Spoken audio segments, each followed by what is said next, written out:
Sir, ಇದನ್ನು ಅರ್ಥ ಮಾಡ್ಕೊಳ್ಳೋದ್ರಲ್ಲಿ ನಾವು ದಶಕಗಳಿಂದನೂ ಸೋಲ್ತಾ ಇದ್ದೀವಿ. ನೀವು ನೀವು ನೀವು ಹೇಳ್ತಾ ಇರೋದನ್ನ ದಶಕಗಳಿಂದ ಹೇಳ್ತಾ ಬರ್ತಾ ಇದ್ದೀರಾ. ಬಟ್ ಪೋಷಕರಲ್ಲಾಗಲಿ ವಿದ್ಯಾರ್ಥಿಗಳಲ್ಲಾಗಲಿ, ಪೋಷಕರ ಕಾರಣದಿಂದಾಗಿ ವಿದ್ಯಾರ್ಥಿಗಳಲ್ಲಾಗಲಿ ಅದು ಅರ್ಥ ಮಾಡ್ಕೊಳ್ಳುವಂಥ ಸಂದರ್ಭ ಬರ್ತಿಲ್ಲ. ಯಾಕೆಂದರೆ ಈಗ ಉದಾಹರಣೆಗೆ DVG ಎಲ್ಲರೂ ಇಷ್ಟಪಡ್ತೀವಿ, ಪ್ರೀತಿಸ್ತೀವಿ.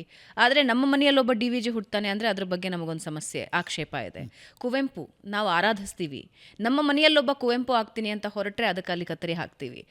ಇಂಜಿನಿಯರ್ ಆಗು, ಡಾಕ್ಟರ್ ಆಗು, ನೀನು ವಿದೇಶಕ್ಕೆ ಹೋಗು, ಅಲ್ಲಿ ಕೋಟಿ ಕೋಟಿ ಸಂಬಳ ತೊಗೊಂಡು ಬಾ. ಇದರಿಂದ ಹೊರಗೆ ಬರೋದಕ್ಕೆ ಸಾಧ್ಯನೇ ಆಗ್ತಿಲ್ಲ. ಅಲ್ಲ, ಯಾಕೆ ಅದೇ ಹೇಳ್ತೀನಲ್ಲ, ಈಗ ನಾನು ಸಮಾಜದ ಬಗ್ಗೆ ಹೇಳ್ಕೊಂಬಂದೆ. ಧನ ಪ್ರಧಾನವಾದಂಥ ಸಮಾಜ ಆಗಿದೆ. ಎಲ್ಲವೂ ಧನ ಸುತ್ತುವಂಥದ್ದು ಹಣನೇ. ಯಾಕೆ ಅಪ್ಪ ಅಮ್ಮ ಕೆಟ್ಟವರಲ್ಲ ಅವರು. ಯಾಕೆ ಓದು ಅಂತ ಪ್ರೆಷರ್ ಹಾಕ್ತಾರೆ ಅಂತಂದರೆ, ಓದಿದ್ರೆ ಒಳ್ಳೆ ಮಾರ್ಕ್ಸಪ್ಪ, ಒಳ್ಳೆ ಕರಿಯರ್, ಒಳ್ಳೆ ಸಂಬಳ ಸಿಗುತ್ತೆ, ಅಲ್ಲಿಗೆ ಬರೋದು. ಮತ್ತೆ ಶಿಕ್ಷಣ ಅನ್ನೋದು ಒಳ್ಳೆ ಸಂಬಳ ಪಡ್ಕೊಳ್ಳೋಕೆ ಒಂದು ಸಾಧನ ಕೂತ್ಕೊಂಡಿದೆ.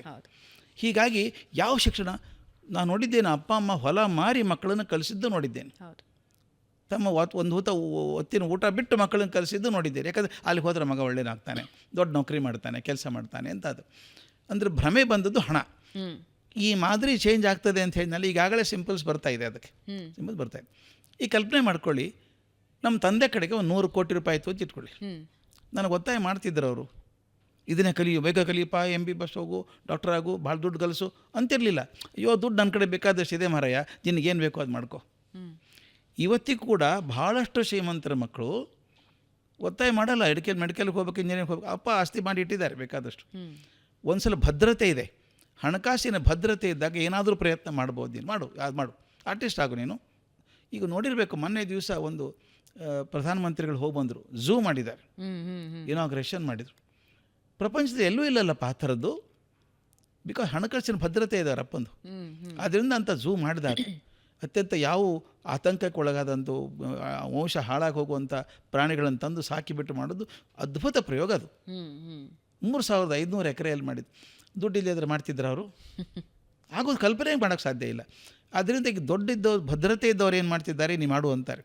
ಈಗ ಸ್ಲೋಲಿ ನಮ್ಮ ಸಮಾಜದಲ್ಲಿ ಏನಾಗ್ತಿದೆ ಗೊತ್ತಾ, ಅಪ್ಪರ್ ಮಿಡ್ಲ್ ಕ್ಲಾಸ್ ಬರ್ತಾ ಇದೆ. ಈಗ middle class, upper middle class, ಅವರು ಸ್ವಲ್ಪ ದುಡ್ಡಿದೆ ಅವ್ರ ಕಡೆಯಿಂದ. ಈಗ ಭಾಳ ಜನ ನಾನು ಕಂಡದ್ದು ಹೇಳ್ತಾರೆ, ಅಯ್ಯೋ ನೀನು ಕಲಿಯಪ್ಪ ಮಾರಾಯ, ಡಾಕ್ಟ್ರೇ ಆಗಬೇಕು ಅಂತ ಏನಿಲ್ಲ, ಇದೆ ನಿನಗೇನು ಬೇಕು ಮಾಡು.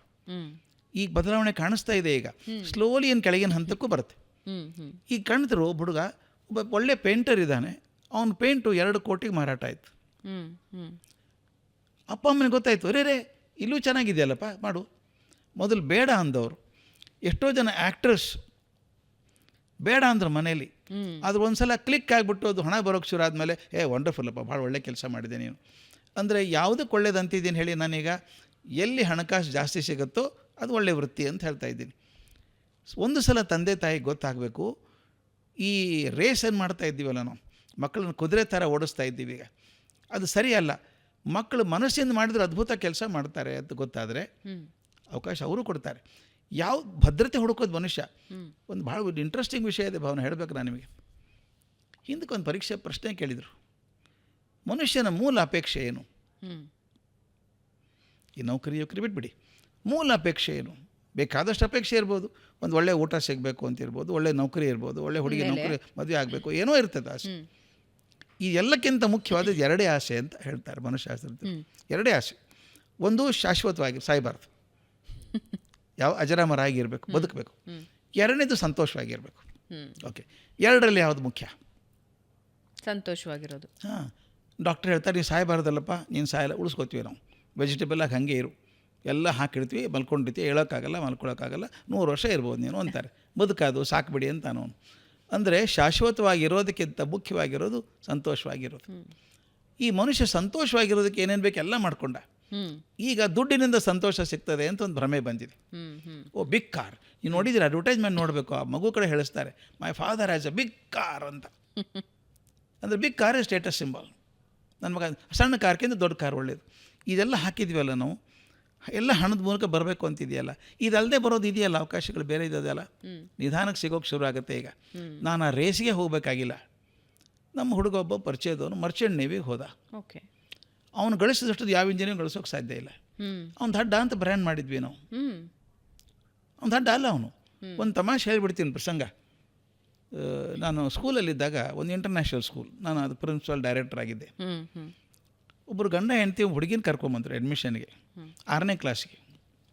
ಮುಸ್ಲಿಂ ಸಂಪ್ರದಾಯದ ಹುಡುಗಿ, ತುಂಬ ಎತ್ತರ ಚಂದದ ಹುಡುಗಿ. 6ನೇ ಅಡ್ಮಿಷನೆಲ್ಲ ಮುಗಿದಿತ್ತು. ನನ್ನ ಕಡೆ ಅಪ್ಪ ಅಮ್ಮ ಮಗು ಕೂತಿದ್ರು. ಆ ಹುಡುಗಿನ ಕೇಳಿದೆ, ಏನಮ್ಮ ನಿನ್ನ ಹೆಸರು ಅಂತ ಕೇಳಿದೆ. ಆಕೆ ಏನೋ ಹೇಳಿದ್ರು ನನಗೆ ಗೊತ್ತಾಗಲಿಲ್ಲ. ಇನ್ನೊಮ್ಮೆ ಹೇಳು ಅಂದೆ, ಮತ್ತು ಹೇಳಿದ್ರು ಗೊತ್ತಾಗಲಿಲ್ಲ. ಯಾಕೋ ನಾನು ಕಿವಿನೇ ಕೆಟ್ಟು ಹೋಗಿದೆ ಅಂದ್ಕೊಂಡು ಅಮ್ಮ ಕೇಳಿದೆ, ಏನಕ್ಕೆ ಹೆಸರು ಹೇಳಿಲ್ಲ ಅಂದ್ಲು. ಆಕೆ ಗಂಡನಿಗೆ ಕಣ್ಣು ಸನ್ನೆ ಮಾಡಿದರು. ಗಂಡ ಆಕೆನ ಕರ್ಕೊಂಡು ಹೊರಗೆ ಹೋದ್ರು ಹುಡುಗಿನ. ಇದೇನಪ್ಪ ತಮಾಷೆ ಇದು ಅಂದೆ. ಅಮ್ಮ ಅಳೋಕೆ ಶುರು ಮಾಡಿದರು. ಏನು ಅಂತ ಕೇಳಿದೆ. ಸರ್ ಭಾಳ ಕಷ್ಟ ಇದೆ ಸರ್, ನಾನು ಪ್ರೆಗ್ನೆನ್ಸಿಯಲ್ಲೇ ಭಾಳ ತೊಂದರೆ ಆಗಿತ್ತು ಈ ಹುಡುಗಿ ಇದ್ದಾಗ. ಆಮೇಲೆ ಡೆಲಿವರಿ ಟೈಮಲ್ಲಿ ಕಾಂಪ್ಲಿಕೇಟ್ ಆಗಿ ಫೋರ್ಸೆಪ್ ಡೆಲಿವರಿ ಮಾಡಿದರು. ಈಗ ಅದು ಏನಾಯಿತೋ ಗೊತ್ತಿಲ್ಲ, ಮಗುಂದೆಲ್ಲ ಮೈಲ್ ಸ್ಟೋನ್ಸ್ ನಿಧಾನ ಇದ್ದಾವೆ ಸರ್. ಎಲ್ಲ ಮಕ್ಕಳು 11 ತಿಂಗಳು 12 ನಡೆಯೋಕ್ಕೆ ಶುರು ಮಾಡಿದರೆ ಈಕೆ 3 ವರ್ಷಕ್ಕೆ ಅಂಬೆಗಾಲು ಇಡೋಕ್ಕೆ ಶುರು ಮಾಡಿದ್ಲು. ಮಾತು ಸರಿಯಾಗಿ ಬರೋಲ್ಲ. ಅಲ್ಲಿ ಹತ್ತಿರದಲ್ಲಿ ಪರಿಚಯದವರು ಶಾಲೆಗೆ ಹಾಕಿದ್ವಿ. ಗುರುತಿನವರು ಅಂತ ಪಾಸ್ ಮಾಡ್ತಾ ಬಂದರು. 5ನೇ ಕ್ಲಾಸ್ ಆಯಿತು. ಈಗ ಎಲ್ಲರೂ ಆಕೆಯನ್ನು ಬುದ್ಧಿಮಾಂದ್ಯ ಹುಡುಗಿ ಅಂತ ಬ್ರ್ಯಾಂಡ್ ಮಾಡಿಬಿಟ್ಟಿದ್ದಾರೆ. ಅದು ಬೇಡ ಸರ್, ನಿಮ್ಮ ಬಗ್ಗೆ ತುಂಬ ಕೇಳಿದ್ದೆ ನಾನು. ನಿಮ್ಮ ಮಕ್ಕಳನ್ನು ಪ್ರೀತಿ ಮಾಡ್ತೀರಿ ಅಂತ ನಿಮ್ಮ ಮುಡಿಯಲ್ಲಿ ಹಾಕೋಕೆ ಬಂದಿದ್ದೇನೆ ನಾನು. ಏನು ಮಾಡ್ತೀನಿ ನೋಡಿ ನಿಮ್ಮ ಮಗಳು ಇವತ್ತಿಂದ ಅಂದರು. ಆಯ್ತಮ್ಮ ಮಾಡ್ಕೋತೀವಿ ಬಿಡು ಅಂತ. ನಾನು ದಿನಾಲು ಆ ಹುಡುಗಿ ಜೊತೆಗೆ ಬೆಳಿಗ್ಗೆ ನಾನು ಜಾಗಿಂಗ್ ಹೋಗ್ಬೇಕು ಆಕೆ ಜೊತೆಗೆ. ಇನ್ನೊಬ್ಬ ಹುಡುಗ ಇದ್ದ, ಅವನು ಹಾಗೆ. ಅವ್ರು ಯಾರು ಕಷ್ಟ ಆಯಿತು ಅವ್ರ ಜೊತೆಗೆ ನಾನು ಇರೋದು, ಅವ್ರ ಜೊತೆ ವಾಕಿಂಗ್ ಹೋಗೋದು ಮಾತಾಡೋದು ಮಾಡ್ತಿದ್ದು. ನನಗೆ ಅರ್ಥ ಆಯ್ತು ಈ ಹುಡುಗಿ ಬರೆಯೋಕ್ಕಾಗಲ್ಲ ಆಕೆಗೆ. ಗಣಿತ ಸೈನ್ಸ್ ಅಂತೂ ಸಾಧ್ಯವೇ ಇಲ್ಲ ಮಾಡೋದಕ್ಕೆ, ಬರೆಯೋಕ್ಕಾಗಲ್ಲ ಆಕೆ. ಬುದ್ಧಿವಂತ ಹುಡುಗಿ, ಸೆನ್ಸಿಟಿವ್ ಗರ್ಲ್. ಏನು ಮಾಡೋದು? ಈಗೊಂದು NIOS ಅಂತಿದೆ, national institute of open schooling ಅಂತ, ಅಲ್ಲಿ ಹೋದೆ. ಏನಾರು ಮಾಡ್ಬೋದು ಅಂದರು. ಗಣಿತ ಸೈನ್ಸ್ ಬಿಟ್ಬಿಡಲಿ, ಆಕೆಗೊಂದು ಹೋಮ್ ಸೈನ್ಸು ಮತ್ತು ಇಂಟೀರಿಯರ್ ಡಿಸೈನ್ ಕೊಡ್ತೀವಿ ಮಾಡಲಿ. ಮಾಡಿಲ್ಲ. SSLC 10th pass ಆದ್ಲು. ಬಾಂಬೆಗೆ ವಾಪಸ್ ಹೋದ್ಲು. 10 ವರ್ಷ ಆ ಸಂಪರ್ಕ ತಪ್ಪೋಯ್ತು. ಅಂದರೆ ಫೋನ್ ಮಾಡ್ತಿದ್ಲಾಗಷ್ಟೇ. ಒಂದು ಸಲ ಅವ್ರ ಅಮ್ಮ ಫೋನ್ ಮಾಡಿದರು, ಸರ್ ಒಂದು ಒಳ್ಳೆ ಸಂತೋಷ ಸುದ್ದಿ, ಮಗುವನ್ನು ಮರ್ತಲೆ ಗೊತ್ತು ಮಾಡಿದ್ವಿ, ಮದುವೆ ಗೊತ್ತು ಮಾಡಿದ್ವಿ, ಬರಬೇಕು ಅಂತ. ಈ ಹುಡುಗಿ ಪಕ್ಕದಲ್ಲೇ ಇದ್ಲು ಅನ್ಸುತ್ತೆ. ಫೋನ್ ಕಿತ್ಕೊಂಡ್ಲ ಅಮ್ಮನ ಕಡೆಯಿಂದ.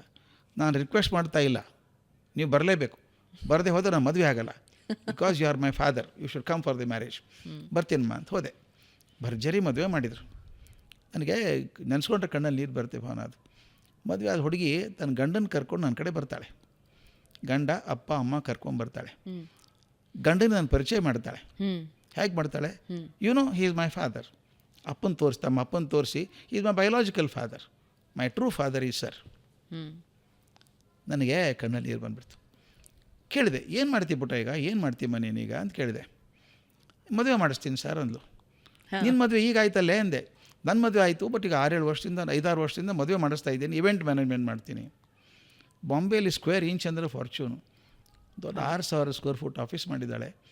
ತೋರಿಸ್ತಾಳೆ ಒಂದು ರೂಮಲ್ಲಿ ಹುಡುಗಿಯರ ಡ್ರೆಸ್, ವಧುಗಳ ಡ್ರೆಸ್ ಏನಿರಬೇಕು, ಆ ಕಡೆ ವರನ್ ಡ್ರೆಸ್ ಏನಿರಬೇಕು, ತಾನು ಏನೇನು ಅರೇಂಜ್ ಮಾಡ್ತೀನಿ. ಎಷ್ಟು ಕಾನ್ಫಿಡೆಂಟ್ಲಿ ಹೇಳ್ಕೊಂಡು ಹುಡುಗಿ ಅಂದರೆ, sir I can get 500 girls in uniform for service in marriage. ಕರೆಸ್ತೀವಿ. ದೊಡ್ಡ ಮದುವೆಗಳೆಲ್ಲವು. ಎಷ್ಟು ಮದುವೆ ಮಾಡ್ತೀಪ್ಪ ನೀನು ವರ್ಷಕ್ಕೆ ಅಂತ ಕೇಳಿದೆ. ವರ್ಷಕ್ಕೊಂದು 25 ಅಂತೂ ಗ್ಯಾರಂಟಿ ಮಾಡ್ತೀನಿ ಸರ್. ತುಂಬ ಪ್ರೆಷರ್ ಬರುತ್ತೆ, 30-32 ಆಗುತ್ತೆ, 25 ಮಾತ್ರ ಗ್ಯಾರಂಟಿ ಮಾಡ್ತೀನಿ. ನಾನು ಮೇಷ್ಟ್ರು. ಎಷ್ಟು ಉಳಿತದೆ ಒಂದು ಮದುವೆಗೆ ನಿನಗೆ ಅಂತ ಕೇಳಿದೆ. ಕೇಳಿದ್ಲು, ನನ್ನ ಮದುವೆಗೆ 25 ಲಕ್ಷ ಉಳಿತದೆ ಸರ್ ಒಂದು ಮದುವೆಗೆ ಅಂದು. ನನಗೆ ಗುಣಾಕಾರ ಬರುತ್ತೆ. ಒಂದು ಮದುವೆಗೆ 25 ಲಕ್ಷ ಉಳಿಬೇಕಾದ್ರೆ 25 ಮದುವೆಗೆ 6.25 ಕೋಟಿ ಯಾಕೆ ಲಾಭ. ಗಳಿಕೆ ಅಲ್ಲ, ಲಾಭ, ವರ್ಷಕ್ಕೆ ಲಾಭ. ಈ ಹುಡುಗಿನ ಬುದ್ಧಿಮಾಂದ್ಯ ಅಂತ ಹಾಕಿದ್ವಲ್ಲ ನಾವು. ನಮ್ಮ ಅಳತೆಗೋಲ ತಪ್ಪಾಗಿದೆಯಲ್ಲ ಶಿಕ್ಷಣದಲ್ಲಿ. ಗಣಿತ ಚೆನ್ನಾಗಿ ಬಂದರೆ ಬುದ್ಧಿವಂತ, ಸೈನ್ಸ್ ಬಂದರೆ ಬುದ್ಧಿವಂತ, ಇದು ದಡ್ಡ. ಯಾರು ಹೇಳಿದ್ರು ನಿಮಗೆ? ನನಗೆ ಅದು ತಲೆ ಕೆಟ್ಟು ಹೋಗುತ್ತೆ ಯಾರು ದಡ್ಡ ಅಂದರೆ. ಪ್ರಾಮಾಣಿಕವಾಗಿ ಹೇಳ್ತಾ ಇದ್ದೀನಿ ನಾನು. 53 ವರ್ಷ ಆಯ್ತು ಪಾಠ ಮಾಡ್ತಾ ಇದ್ದೆ ನಾನು. ಇದುವರೆಗೂ ನನಗೆ ಒಬ್ಬ ದಡ್ಡ ಹುಡುಗ ಸಿಕ್ಕಿಲ್ಲ, ದಡ್ಡ ಹುಡುಗಿ ಸಿಕ್ಕಿಲ್ಲ. ತಾಯಿನ ಕೇಳಿ ನೋಡಿ, ಆ ಮಗು ತಾಯಿನ ಕೇಳಿ ನೋಡಿ. ಆಯ್ತಾಳಕ್ಕೆ, ನನ್ನ ಮಗ ಗಣಿತ ಬರೋಲ್ಲ ಸರ್, ದಡ್ಡ ಅಲ್ಲ ಸರ್ ಅವನು. ಅಂದರೆ ನೀವು ಅಳತೆ ಮಾಡೋಕ್ಕೆ ಬರೋಲ್ಲ ರೀ ನಿಮಗೆ, ಬುದ್ಧಿ ಬತ್ತೀರ, ಅದರಿಂದ ಯಾಕೆ ಕಳಿತೀರಿ? ಅವನು ಒಳ್ಳೆ ಕಬಡ್ಡಿ ಪ್ಲೇಯರ್, ಅವನು ಒಳ್ಳೆ ಸಿಂಗರ್ ಇದ್ದಾನೆ, ಒಳ್ಳೆ ಆರ್ಟಿಸ್ಟ್ ಇದ್ದಾನೆ. ನಾವು ಎಲ್ಲಿ ಫೇಲ್ ಆಗಿದ್ದೀವಿ ಗೊತ್ತಾ ಶಿಕ್ಷಣದಲ್ಲಿ? ಶಿಕ್ಷಣದ ಉದ್ದೇಶವನ್ನು ಮರೆತಿದ್ದೀವಿ.